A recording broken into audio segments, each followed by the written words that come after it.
I'm Dennis Bragg in the Bitterroot, where it's the return of the Forest Service rappellers, training to get ready for another fire season.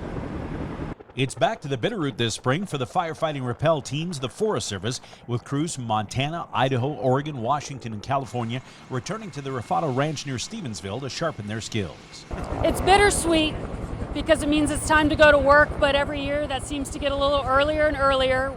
But it's important that we do this training really early on before fire season is here. That way we've got a lot of successful rappels under our belt and have the procedure down correctly, because it's got to be done correctly every single time.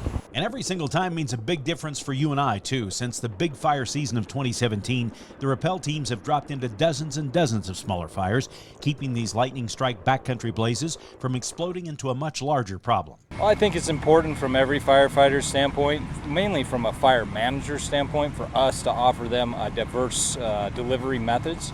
And you can see that throughout our fleet of aerial delivered firefighters. And the rappellers tell me that with the hotter, drier summers and more intense fires, it's affecting their planning and their training. Those smaller fires are fewer and farther between, where we can drop multiple loads of rappellers onto larger fires with almost the same intent, which is kind of new.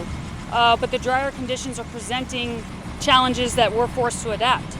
We're seeing our training season starting a little bit earlier. Our guys and gals running in the season later into the year. October, November is becoming quite typical for these folks. It's not something every firefighter can handle, but for those that can adapt, it can be one of the most challenging and helpful assignments. Firefighting is hard in general, but this has some added complexity on either end because your delivery system to the fire is a lot more complex. There's a lot more that goes into it, so I really enjoy the challenge, especially like fear of heights. Things like that actually come into play here.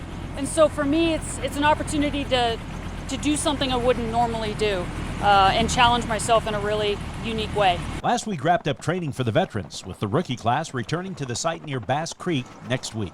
Near Stevensville, Dennis Bragg, MTN News.